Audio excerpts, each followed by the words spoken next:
I'm one of those speakers where I always just kind of flow with how the audience is. I hardly ever prepare anything unless I have a specific something that I want to talk about.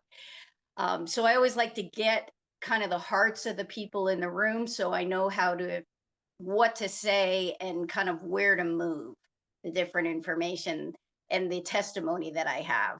So my name is Kris Castro. I'm from the Atlanta, Georgia area.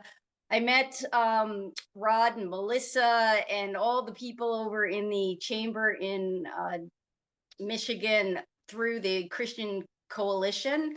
I'm co-founding the Greater Atlanta Christian Chamber Coalition, and we just had a lot of fun getting to know each other. And I had mentioned to Rod last year that if he ever needed a speaker to let me know, and he did. And so that's how I landed today.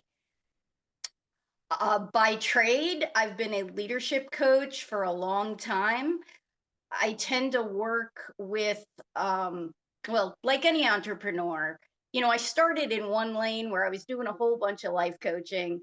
And then things changed and I started doing team coaching and executive coaching. And then my life kind of blew up and things happened. And that's part of my testimony. And then the Lord started teaching and training me how to abide in Him in a very significant, deeper way. And through that whole growth process and coming out of that difficulty situation was when I started to understand what it really meant to be a disciple of Jesus. And that in turn kind of adjusted my business approach to where I started being really passionate about helping people run with Jesus in their professional lives, in their personal lives, in a unique way that allows them to approach chaos and uncertainty as an adventure so that they can get through it with more peace and joy. So that's kind of the lane I'm in now. The Lord asked me to go to seminary a couple of years ago. And so I ended up going through seminary and I graduated last year with my master's in pastoral ministry. And everything that I've learned for the past, 56 years of my life has really been tied together with a bow with what I'm doing now. So that's kind of the summary of who I am and what I'm doing. Yeah, that's awesome. That's awesome. Well, let's unpack a little bit of that. So, when did you first discover Jesus Christ? What was your come to Jesus moment? What did that look like? I actually never had like a big moment. I'm one of those people who grew up with Jesus. I have never once in my entire life, I never once knew Jesus not being a best friend. Like I just grew up that way. I was the only child of three. I'm the oldest who really connected and stayed with the faith. My younger brother thinks Jesus is a nice guy, and my middle brother basically believes God is a conspiracy. Like we round the area of religious belief. And so I just have never not known Jesus to be a friend, but the relationship has changed over the years as I've matured and gone through some hard times. Okay. So you were raised in the church. Your folks always kind of went to church. Took you along, took you and your siblings, and so you kind of which by the way, you don't have to have something horrific like in terms of you don't have to be that prodigal son story, prodigal child story. I know, But but those that's stories are exciting. great. Sometimes I'm like, I wish I had a story, but I don't. But that's a good story that you don't have a story sometimes. That's fantastic. And then, and you said your life blew up. Is there some stuff there that you want to share or not? Say that one more time. You said your life blew up. That's a kind of a very sort of like that sounds kind Oh of yeah. So let's see. Some of it is not public knowledge, and this is being recorded, right? yeah, it is. Yeah. So Okay. no, just So be I need to be sensitive about what I share. So there was a situation in my life where I was connected and kind of going through a period where I was being mistreated very badly for a while. And there was nothing I could do to change it. There was nothing I could do to fix it. And I got super angry with God because my whole life, He had always taken care of me. He had always fixed all of my problems. He had always come to my rescue. And this time He left me. Like there was no getting out of this. And I got I got really to a place in that situation where I had a crisis of faith. And I actually, fast forward, I created a whole testimony about this, which, Rod, you can share the links in my signature, um, where I go through and kind of share more about it. But the bigger picture of the story is that God left me in that situation to grow me, but I needed 2020 hindsight to figure that out. During the journey, it was not fun. During the journey, it was a series of really trying to reconcile what I knew that the Bible said, the character that the Bible that I believed, and my experience currently. None of it reconciled. And I had a hard time with that. And then um I ended up exploding, like literally in an argument. I just exploded in a way that I had never knew I was capable of exploding. And that scared me. And when that happened, I knew I needed help. Like I had lost everything about who I was. And a friend of mine suggested that I kind of process through some of my baggage that I had been carrying around in that situation. And so I ended up in Celebrate Recovery. The Lord worked it out so that there was a group near me. I processed through all of my emotional baggage in that area through the 12-step program, and then ended up being a real healing for me. And as I started walking out that healing, I started rediscovering my old self that I had lost in the process of that situation. And I ended up kind of walking out this really long journey of growth with Jesus. After that situation, the Lord ended up inviting me on a crazy adventure across the United States where He told me to pack up and go, but He wouldn't tell me where. And so I literally packed everything up into a storage unit, got into my car, and said, "Where am I going?" And He led me for 14,000 miles over 3 months across the country. And it was the most amazing experience. And it was during that trip that I really understood who Jesus was. For the first time in my entire life, I believed Jesus was the provider because I always had a place to stay through divine intervention. I always had food. I always had shelter. I met some really cool people along the way because they were divine connections. I got to see friends and family that I knew across the country too. But it was an amazing experience. And I got back from that trip a different woman. Like, you can't live in that radical way and come back the same person.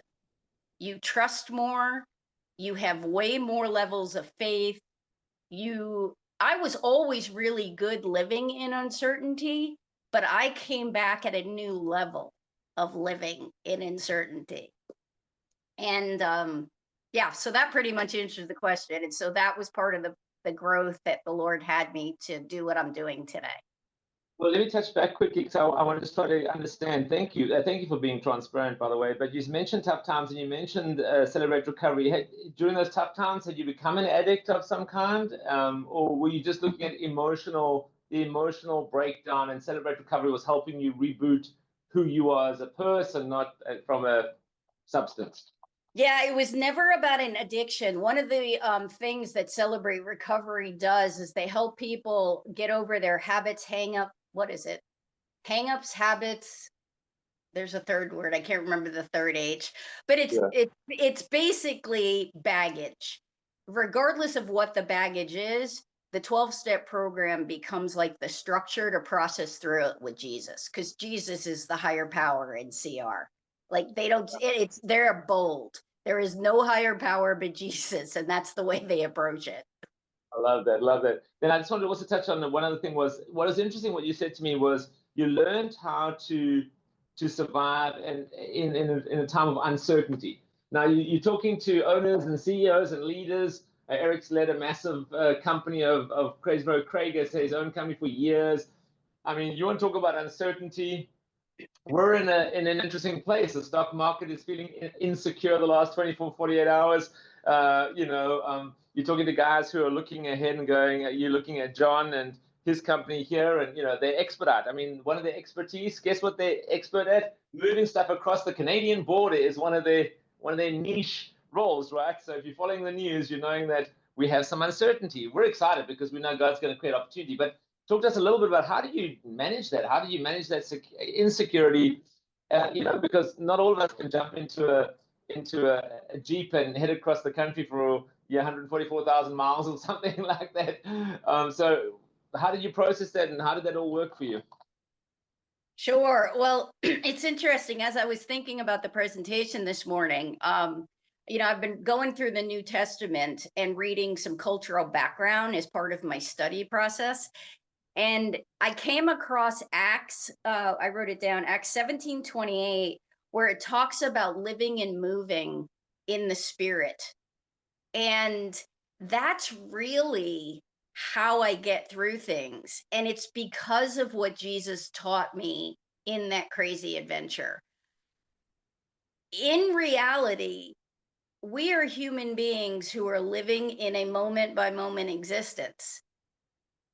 Because we have a mind that knows how to think and that knows how to plan, we often run ahead of where we are.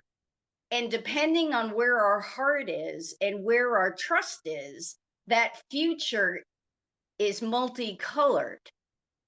And so when you learn to move and be and abide in Jesus, it doesn't matter what the future holds.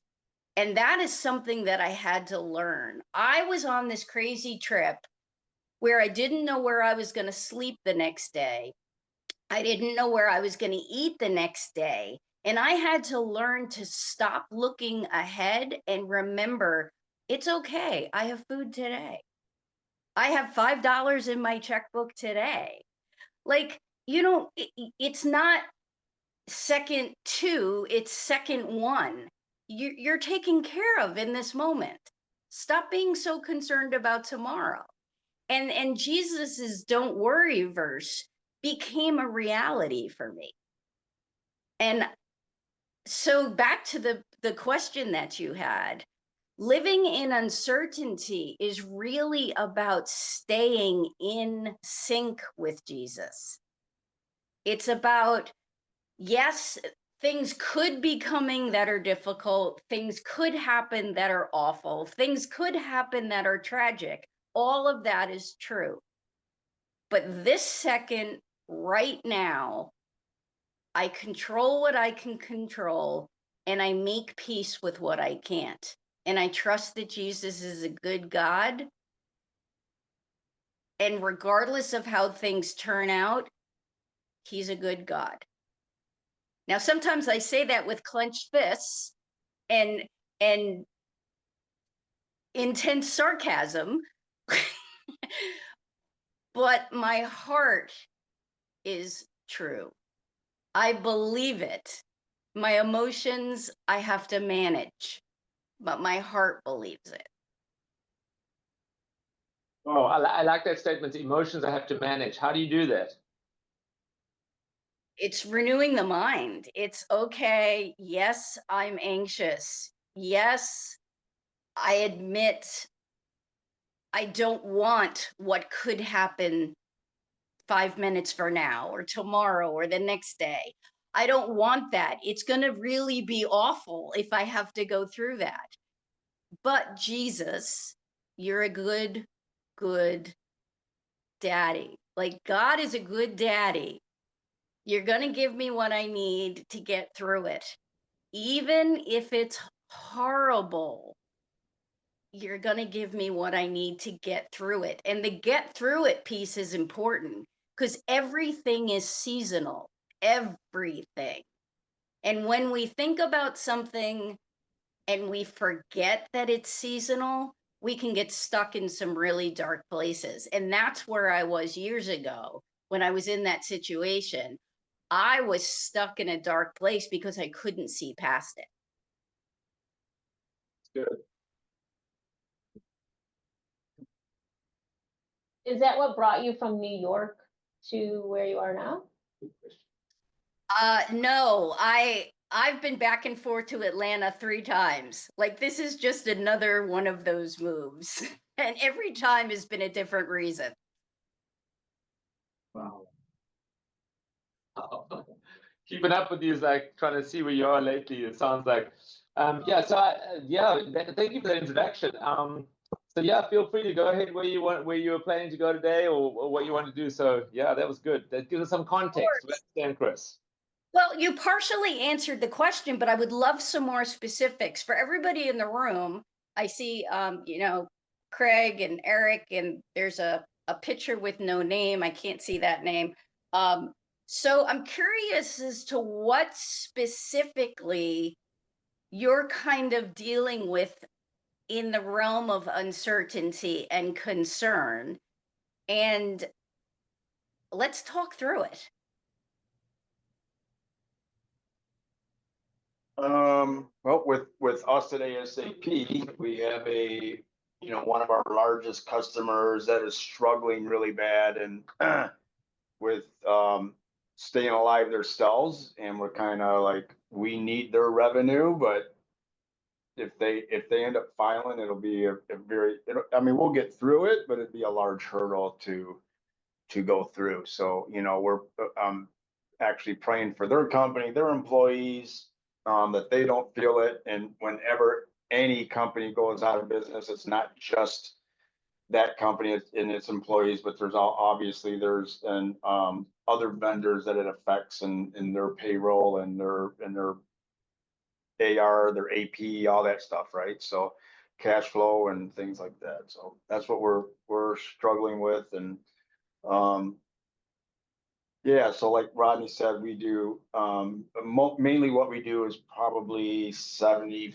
I think we were down to 70%, but it's probably back up to around 75%. Of what we do is automotive dependent. We're, between the tier 1, tier 2, and the direct OEMs, the assembly lines for Toyota, GM, Chrysler, and Ford is mainly what we deal with. And so all of this stuff, if it's going to have an initial hit on us, which is not a good time for that, but again, I think at the end of the day, that stuff will end up becoming a very positive thing down the line. But that's all yet to be seen. So that's a touch of our uncertainty. I love that. So my question, and this is curiosity question. My question to you is, if you know you're going to be okay, what can you do today to serve that client that might go out of business and serve your employees so they know you love them? Well, we have been trying to get, like, they got a certain goal that they've been, of a weekly thing to, a weekly goal to stay at or under, right, for their shipping, and they're going way past that. But we have been trying to work with them. Like, it does us no good if you guys go out of business, and it hurts us and it hurts other people. Like, we want to keep it within the budget that you want. Their situation is, we need more of a heads up to plan, and they don't find out till the morning and they need it moved an hour later. So they're kind of stuck with the rates that we have to do that within, but it's and then as far as the employees, we could do better with that. That sounds like your first line item in terms of stewarding through the uncertainty by abiding in Jesus is really asking Jesus how you can serve your employees through their anxiousness, their uncertainty.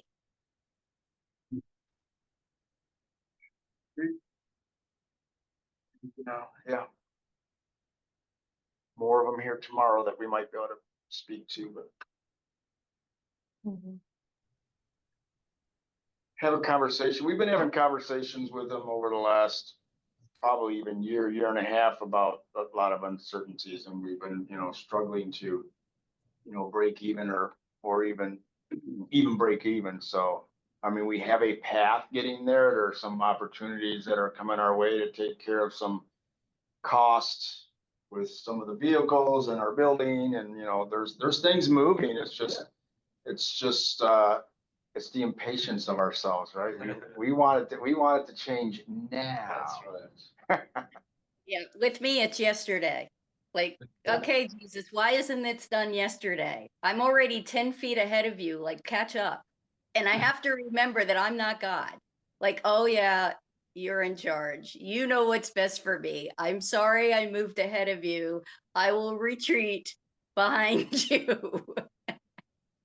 Lots of different situations in life we do that with, right? Relationships and work and a lot of things. Exactly. Well, thank you for sharing. And if there's anything I can do to help you brainstorm a little bit, feel free to reach out. How about somebody else? What are you I, dealing with that you might be anxious about or I was going to uncertain? ask you, Kris, is how, what do you do, or how do you think you become a closer step with Jesus? You said that you feel like you really started to become step in step that helps you. And when I think about that, I think of like you made some comments. You were uncertain what's going to happen tomorrow, what's going to happen, next week, next year. And and I love your heart and where it's at, and thinking of Jesus as he's really good. And I also think of Jesus as he is really good. I agree with that. I also think of Jesus as he actually knows way more than I know what's good for me, what's better for me. And that's a hard thing. I think of back in the 20s, and now that I'm almost 60, I think that God allows you to go through things so that you understand, wow, he actually knows better for me, even beyond good.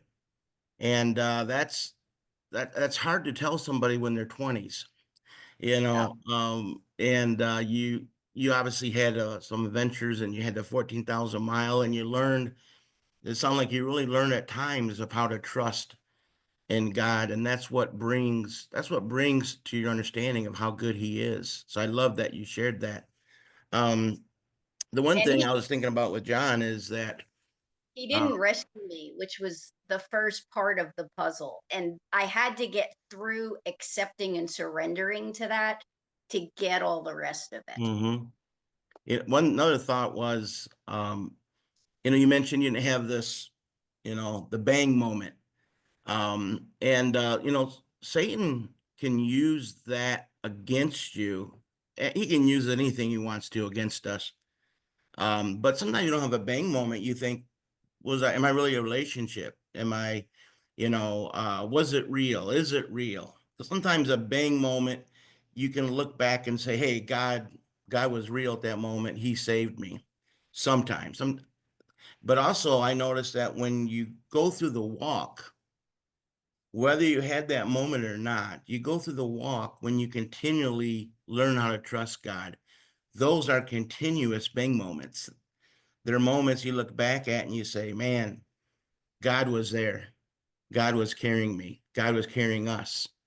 And I love how God just uses that, and from time to time reminds me, because you can get lost in your thoughts and you got to look back. Wait a minute, just 10 years ago, God delivered me. God supported me. God brought greater things than I thought. So sometimes I have to use those moments to not forget who God is, because sometimes it comes a little quiet, and then it gets loud again. And so that's a wonderful thing with God. But with a couple of years ago, we moved our business from one city to another. And it was about a 45 minute distance away from our original facility. And I wasn't sure who was all going to move with us. And so I didn't know up until 2 weeks before we moved. And I've been looking for a place to move for 6 months to a year. We did not know if we were going to move to.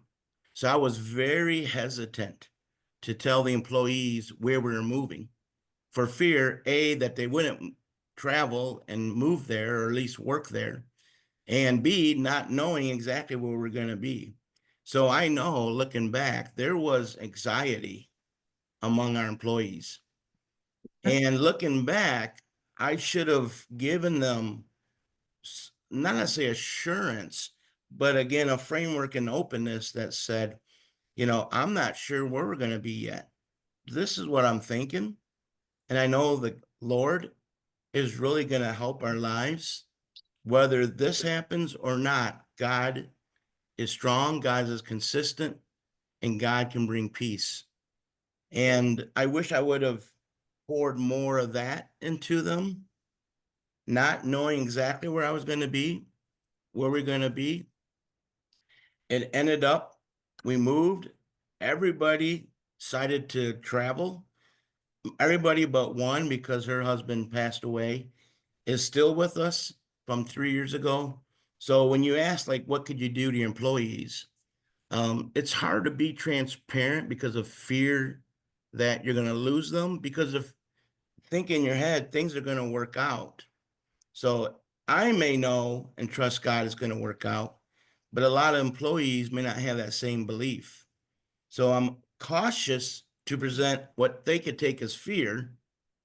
Oh Lord, where we're going to go, it's not going to work out.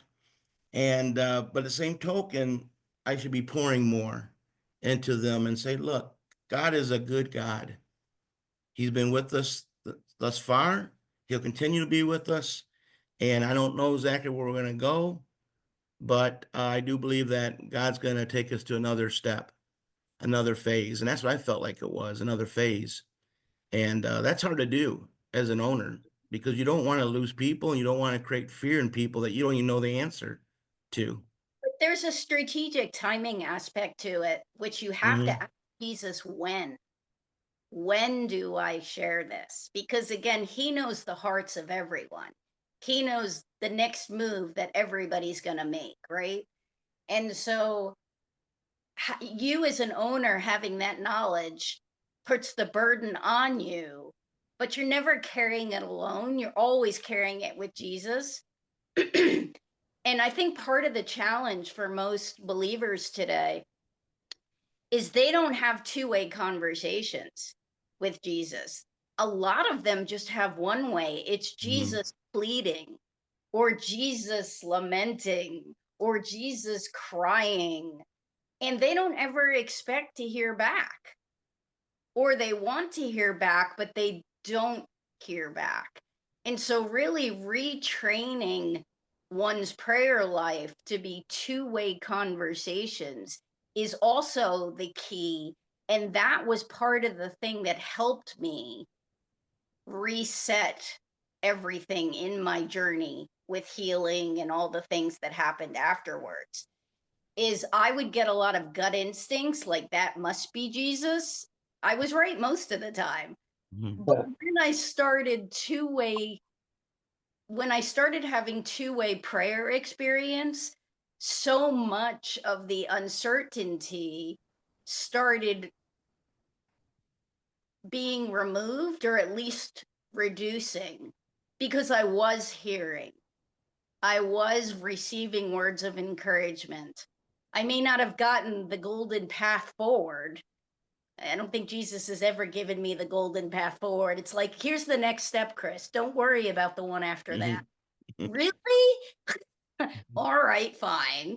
But having those two-way conversations was key. And that way, Jesus, is this the time to release that information? If he gave you a yes and you confirm the yes, then you can release it. And anything that happens after that is Jesus's problem, not yours. You may have to deal with it, but it's really his problem because he gave you permission to release it.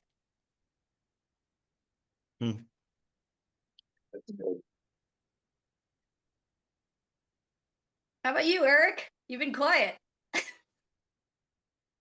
I normally am quiet. Ask Rodney. Yeah. So I am going through some seasons right now. Personally, at home, it's not a good season. Rodney and I known each other for over 5 years now. And the last year and a half, it's been a year and a half, Rodney, since I've been down here in Mississippi. We meet once a week. We talk. Rodney was my corporate chaplain at my facility in Detroit. I met Rodney at another facility that we were doing a subcontracting project up in Lapeer. And that's when I met him and seen what he was doing with Christ within that facility. And it opened me up to do that in our facility in Detroit. And our culture was upside down. They were losing millions of dollars a year when I signed on to try to make it right. And for a year, over a year, trying to do it myself. And then when I met Rodney and let Jesus in on that, and then we changed the culture. Jesus helped us change the culture within that facility. And within 2.5 years, we turned it around from losing millions to making millions. And everything was great. And then the owner of that company, I didn't own it. I was helping him turn around and run it. He more or less pulled the carpet out from under us and moved the facility out of state. So that team that we built there and had a great team working, all of a sudden, had an opportunity to move, but no one really wanted to move because at that point, I didn't think it was a good position for me to go. And they were like, well, if Eric's not going, we're not going. We're uncertain of, what's going to happen there.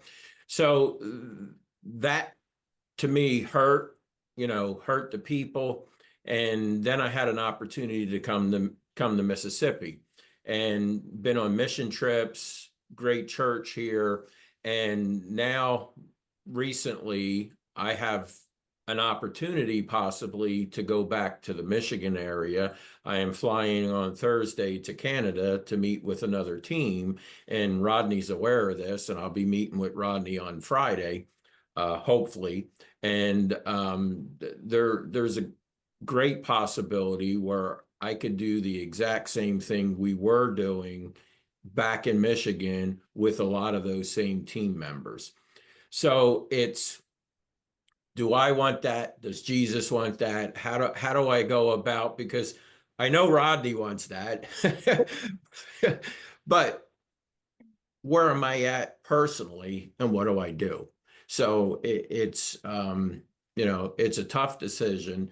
I feel at ease because God's here on my side. But right now, it's still, hey, why did I come here? Why am I in this position right now? And why is this opportunity opening back up where I could help a lot of other people that we've helped before? So it's a very big decision. It's been probably 2 months now that this has been going on, and now this is my first step of actually flying, meeting the people, meeting that part of the team, and then seeing, if and when we would want to do something and start that process all over again in the Detroit metro area. Is your family on board with returning? I just have my wife with me. A lot of my family still are in Detroit because they followed me there because I had a company in South Carolina, and then they followed me to Detroit and they didn't want to move. People in South Carolina are on board that want to come back to Detroit. So there's a lot of people that are on board with that. But I've done that previously, and I let that be the deciding factor, and I want Jesus to help me with that. I know he's not going to pick, we need to go, and then he'll help us through that, and I understand that. But this time, I don't, the last 6 years I've moved 3 times, and I'm pushing 60, so I'm getting close to that age of where I don't want to keep moving. Maybe one more time, and then where I want to retire. So that's that. And I said that when I came here, and now this opportunity is there. So, so that's what I'm dealing with right now. Okay.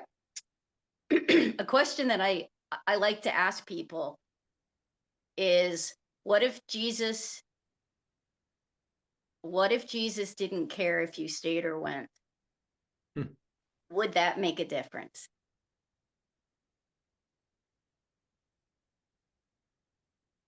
That's a great question. I don't know that answer. I don't really know that answer. Ask yourself that question and then journal. Do you journal with Jesus? I call it journaling with Yeah, Jesus. no, not really. I'm not a journaler. So There's a book, if you want to check it out, called 4 Keys to Hearing God's Voice by Mark Verkler.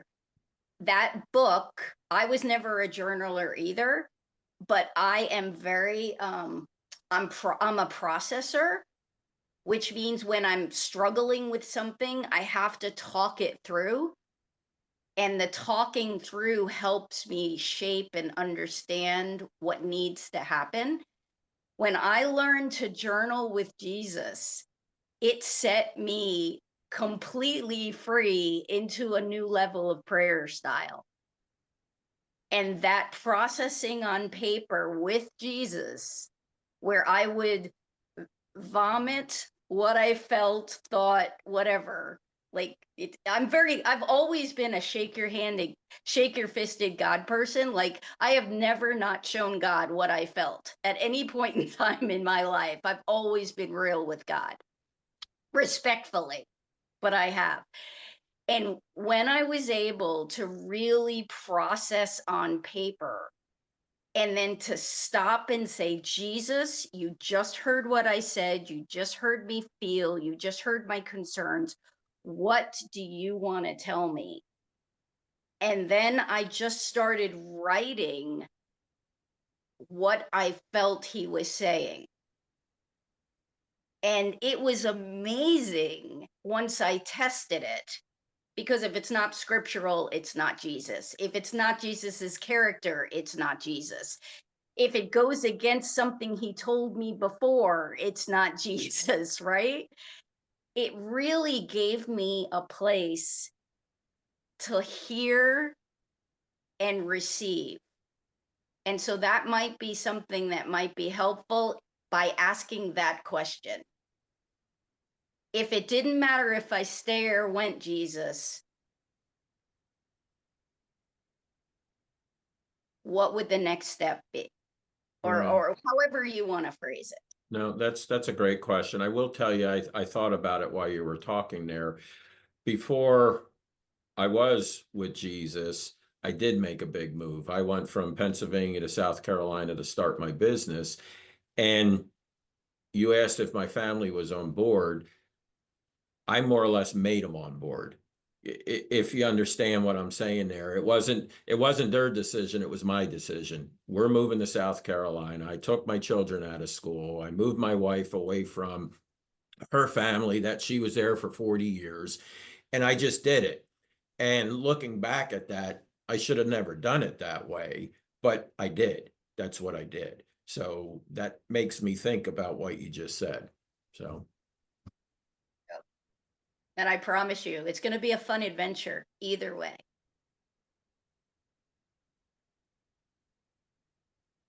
Anybody else? I know we only have 15 minutes left. I want to leave time for whatever Rod wants to do at the end. Was there something part of your story that we didn't hear that would be important for us to hear? maybe expanding on my daily bread lifestyle, the Lord, and I think I may have talked to you guys in Michigan about this already, but the Lord has really repeatedly reminded me that my checkbook cannot be my decision maker. I cannot make decisions based on how much is in my checkbook. I have to make decisions based on what he tells me. And learning that has also set me free. Because sometimes when Jesus says, do this, I just have to walk in that direction. A lot of times the money shows up, sometimes it doesn't. And it's hard when the money doesn't show up.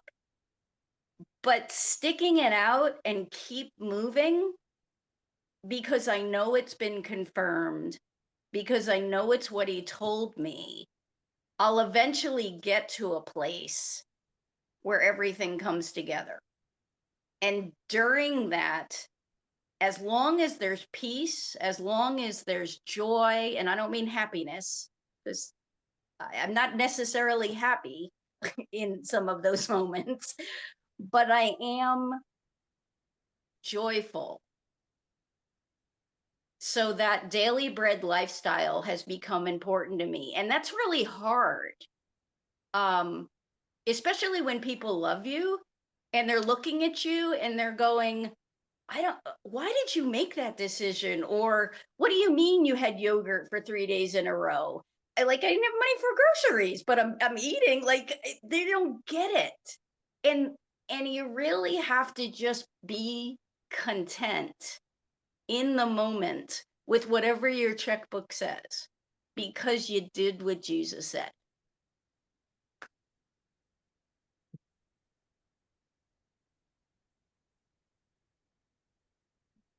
Does that help? Yeah. That's that's a real tough one. I think it's back to if it's what Jesus said, because for me, that's the point. If Jesus says it, I'll do it. No, well, even to go back and confirm if it's what you're hearing, if it's in scripture, or if that's how you verify. Because I know a lot of, people, when they're doing things that they probably know that they shouldn't be doing, especially Christians, and they say, I think this is what God wants me to do.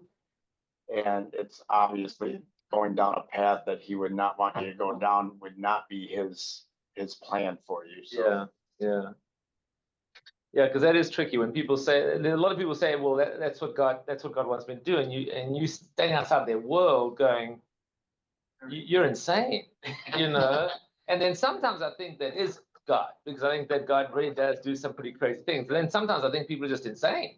So to know the difference is the trick, I think, and that's the hard part, when Craig's moving his whole company, 45 minutes south, one side of his like, oh, that's crazy. The other side is we've watched God do something incredible in his children as they've raised up in leadership because of the geography, and Eric even, uprooting his entire life and this whole community, but, and he's had to hang on to God with both hands right now, so I can see God doing stuff, but then other times you look at it and you go like, God, what are you doing, or human being, what are you doing? Because that's not God, Yeah. I always, one of the things that I teach is don't put God in a box, because God will do the craziest things to have the most amazing outcomes.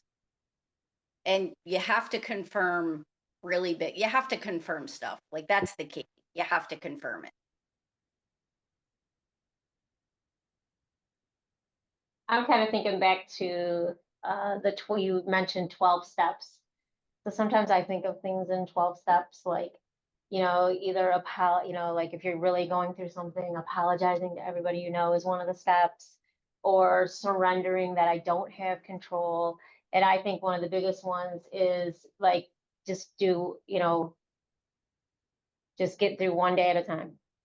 Get through today, without overthinking, the big picture and sometimes you do have to make decisions based on the future, but sometimes you just got to get through today. So Often you have to get through So, today. maybe Kris, talk a little bit about that, because I mean, when you got to just make it through the day, I mean, you're sitting in some goodness knows town in the middle of goodness knows where with goodness knows $5 gas in the tank and one more yogurt left. Like, how are you handling that? Like, because I mean, that in terms of all the people sitting in the room today, that is a very unique part of your story that is not common. In North America, there's not a lot of people in this circle that have gone driving across in my mind. I've got you in a beat up red Ford that's rusting, and I've got the backseat full of stuff, and there's Kris sitting at a gas station going, God, I've got no money to get to the next town. That's my picture. I know it might be nothing like that, but how did you? It wasn't a beat up Ford, but yeah, there were times where so I'll tell you one story. And I wrote a book about it in case you're ever interested. It's called Crazy Might Be a Blessing in Disguise. I was one of the ways that I got through the tour of the country was I asked God what direction, and if he gave me north, south, east, or west, like I would pull up a map and I would look on the map through the CR app to see where CR groups were meeting. And I would kind of go, all right, how far? Sometimes it was 100 miles, sometimes it was 200 miles, sometimes it was more. I would go, all right, and I would like guess, because it was always a guess, because I never knew for sure. It must be in this area of the United States. I would pull up the map, I would look at all the CR locations, and I would start making phone calls and going, hey, I'm part of CR down in Georgia. I've been through the 12-step program. I'm an approved testimony speaker. Do you need a testimony speaker in the next week? And they would either say yes or no, or they would ignore me completely, or they would go, well, as a matter of fact, we do. We just were looking for somebody. And they would invite me there. They would house me and feed me. They didn't know me from Eve. And that's how I got around sometimes. And there was one time I don't even remember what state it was. I was somewhere giving my testimony and no one knew, but I didn't have any money to get to the next place. Like I was out of cash.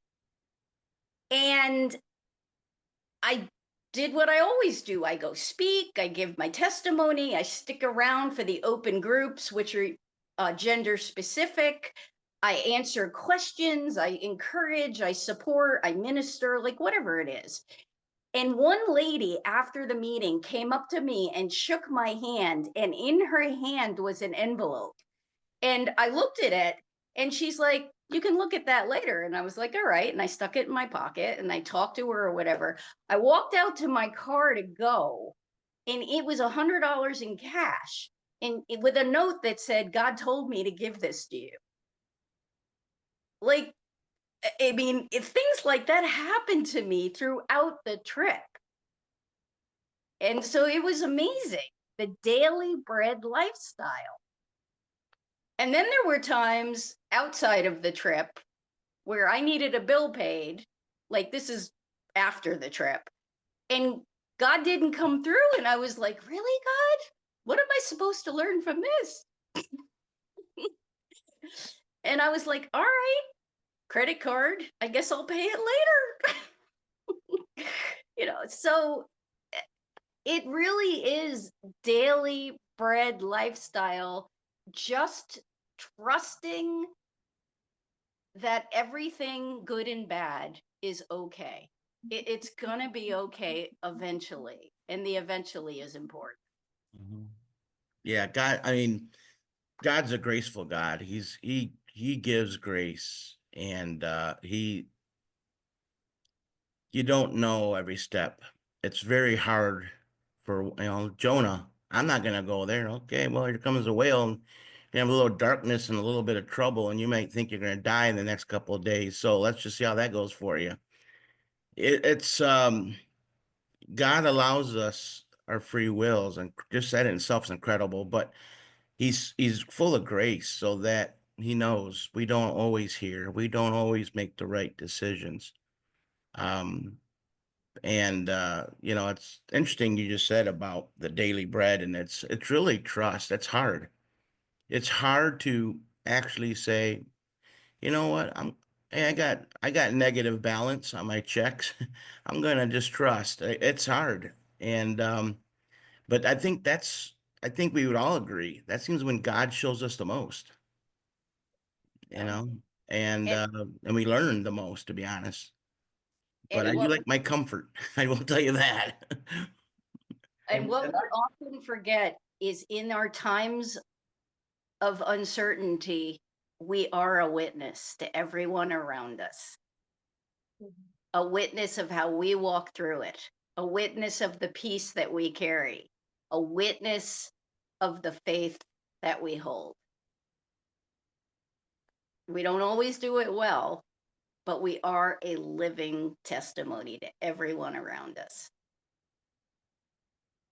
in our checkbook, I see that on a personal level, but it doesn't seem that there's no way that that can be applicable on with a business. I can't just say, we'll just worry about that tomorrow. There's bills to pay. People's payroll's got to be paid. Like, how would you like tie that balance in? Because that's just not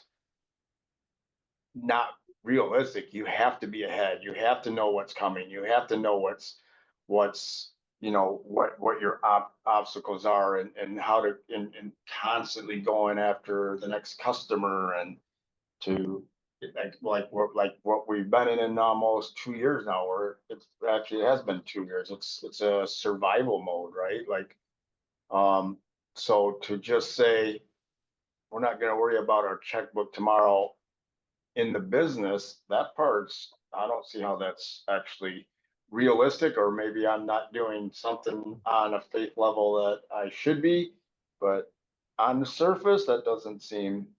Mhm. You're Apple. right. Yeah, Humanly, that's absolute and true. Absolutely. You are absolutely correct. yeah. 2017, 18, John. We were losing some of our automotive customers pretty big, and there was a change going on. And out of the blue, a guy came to me that's looking for some parts, and I didn't know. And I felt like maybe it's something I need to really work with, even though it didn't make sense to me. And I went and pulled the trigger, and I invested almost $200,000. And I didn't know for sure this ever pay off, and I was losing my business. And fast forward several years later, we probably made about $4 million off of that $200,000 investment in 5 years, 6 years. And that's back down again. That's back down to zero. But I really felt like the Lord saved our business and held us for that next marker, for that next customer to come. And you're right, John. That was some of my guys are like, "What are we doing? Why are we spending that kind of money right now? We need to save it. We're losing. We're going down." And that was God. That was totally God that brought that. And that's where you reflect back. Okay, Lord, you're showing me. But the next time I invest, maybe it doesn't go that way, because maybe I wasn't really hearing God, or wasn't.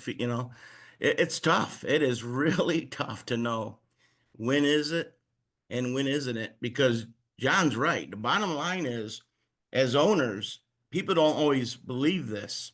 And yeah, we can be pretty mean at times, but we actually care about our people. It feels like it's our family. And when we invest and we want to support, we support 10, 15, 20 families. And it's scary when you're like, how am I going to make next payroll?